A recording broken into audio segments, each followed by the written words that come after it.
Hello, hello, hello. I've got the black dot. What does this mean? I'm now live. Good morning and welcome to Wednesday, the 16th of July. I'd like to pay my respects to the spirits of the land here where it is lovely, although it is supposed to rain later on. So, take advantage while the sun shines and all that sort of stuff. All right, so the moon is currently still in Pisces.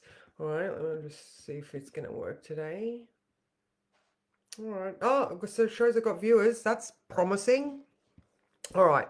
So yeah, the moon is still in Pisces today and it is currently moving towards Saturn that is freshly retrograde. Good morning, Alicia. How are you?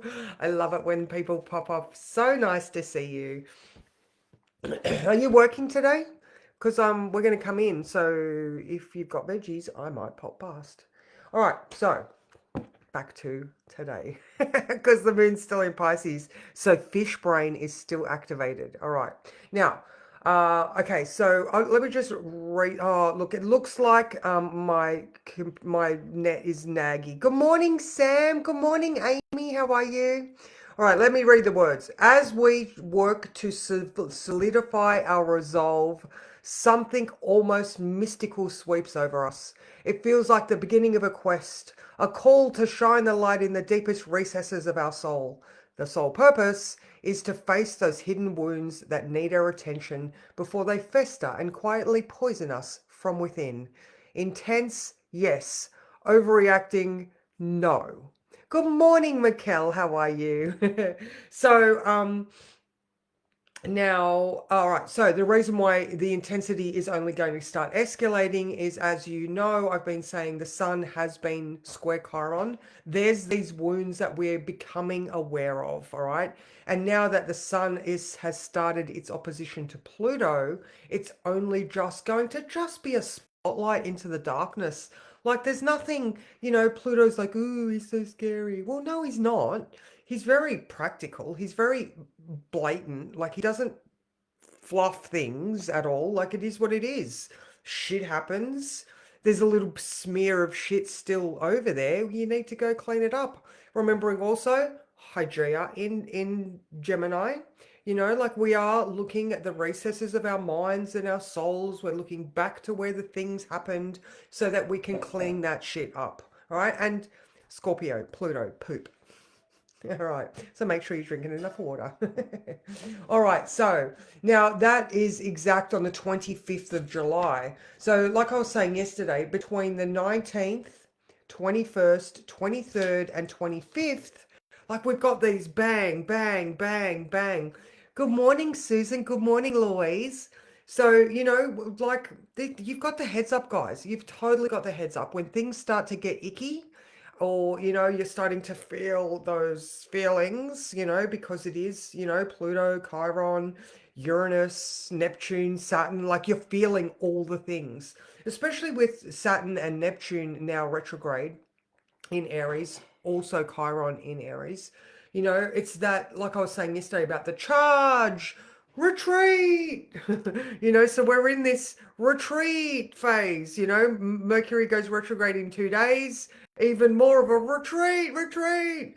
um you know and or the Mars South Node, empty the cup, or the cup's empty. Let's, it's not doing us, and it's not serving its any purpose. All right, so Mars is like, I'm so hypercritical, and the empty cup is coming, and we might get to a point. Good morning, Simone, where we're like, this analytical nature of Mars wanting to be, of service, and analytical, because he's like, what can I do that is going to serve the people the best? How can I be at my best? Very Chiron in Aries esque. Um, like there's no similarity, but I'm feeling the similar vibe. I mean, Chiron is in Aries. There is a similarity there, but it is so much about, let's get practical. Virgo's so very earthy. I don't know, there's so much going on, and the antidote is literally self-awareness and being grounded, being present in your senses, connecting in with how you're feeling when you're starting to feel something. and then identifying what that is and going, okay, well, I mean, obviously, if I'm feeling and identifying, it's asking to be dealt with. All right. So we're not in this phase of I'm just going to shove it in the corner because Pluto's like, nope. The spot, look, there's Pluto. There you go. There. Here. Can I do it? And I can't do it. Ah, there he is. He's like, I hold the light. I am going to shine the light on the recesses of your soul. So yeah. All right. So the moon. All right. I better be quick because we are off to town today. Oh, it's Scottsdale, not town, but Scottsdale. All right. So firstly, all right, the moon changes into Aries at 2:33 p.m. All right. So you'll definitely feel that shift from this floaty, yeah, I want to do it, to, all right, I've kicked a gear in and I'm going to do it now. Even if it is that I'm going to review, like the stopping, it's deliberate action is required. All right. So it goes after one. All right. So first of all, after one, the moon starts a sextile to Pluto. That is going to be exact at 7:30. So between 1 and 7:30, you're going to start having that clarity and truth sort of popping up. And I'm wondering if with the moving from Pisces, where you are starting to feel into it, moves into Aries, there's that direct motion, and maybe you can excavate some stuff between that 1 and 7:30, because at 3 p.m. we have the moon sextile Uranus. So there's also shifts and changes. All right. So 3 p.m. the moon will be in Aries by then, moving forward and generating energy. So then that sextile to Uranus in Gemini is also sort of shifting. There's a lot of active motion in the air. And then 6 p.m. is when the moon comes up to conjunct that Saturn Neptune that is both retrograde. All right. So here again is that, the forward momentum, the retreat, the moon is like emotionally, you're like, I need to have a look at the battle plan. Where can we improve? I'm moving ahead so that I can move backward effectively, or I can review the stats effectively. All right. So again, there's this dynamic inward, outward flux. I hope this is making sense to everybody. And then at 7:30, I already said that the Pluto is exact around 7:30. And then after 5, there's a square to Jupiter. So,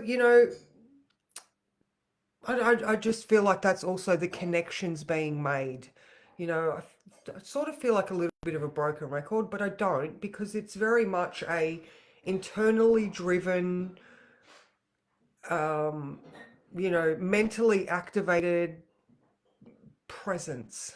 I don't know. It's hard to explain. So, like I said at the bottom, we these wounds must have our attention, lest they fester further and slowly poison us. All right. So we're going through until the 25th of July, and there's a new moon in there somewhere.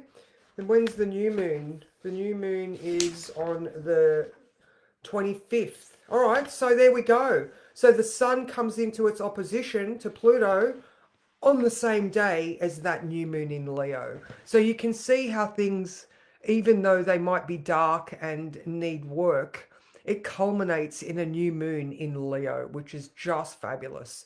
So maybe this is, cleaning the way forward. So, and I'm sort of visualizing, we're doing the inner work so that we can clean a passage to that heart space that is the Leo new moon. All right. So maybe we're looking for things that are blocking our heart, or, how our heart's expression, or blocking the things that bring us joy. Like if we can't connect in with what brings us joy. I just asked Annie a question because it's Wednesday. So I said to Annie about, you know, um, we were talking about how sometimes it's really hard to get started, the whole ADHD, the whole procrastination.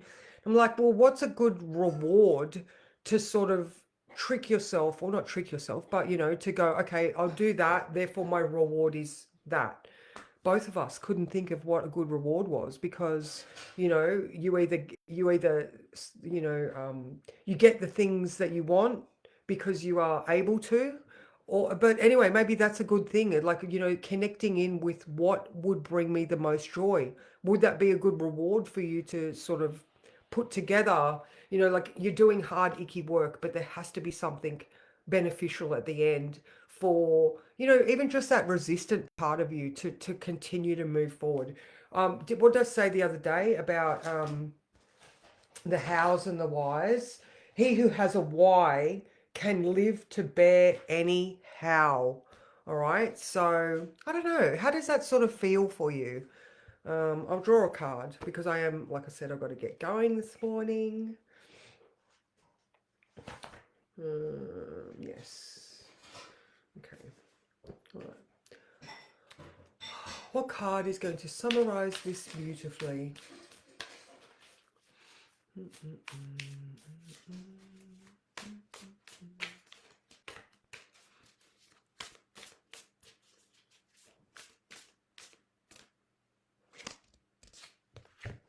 Oh, yeah, baby. I love it. I love it. Look at that. All of this, and I'm going to say antidote. The antidote to any of the feelings that are stressful for you, or any of the work that you need to head towards that is scary, is stopping and connecting in with yourself. Look at this dude. He is a master of his spiritual mind. He's the king of cups. He's just sitting there meditating, and he's vibing out like your antenna. Like, his antenna is being shone from his heart right there. And so maybe that's the thing, connecting in to find where the blocks are that stop you from experiencing the joy in your life that you could say is my reward. So keep losing connection. Yeah, Simone, it's me. I'm so sorry. You just have to deal with remote living. I don't know. Sometimes if you pause, and then you can rewatch it. I don't know. Anyway, can't help it. Sorry, loves. But that's me, guys. I am going to get going. So I hope, good morning, Jen. You'll have to watch the replay. I hope you have a fabulous day. And, remember, this culminates in a beautiful new moon. Don't be scared to open those cupboard doors and peer into the depths, because the light will eventually shine there shortly. So, all right. No worries, ladies. Mwah! Have a great day, and I will see you tomorrow.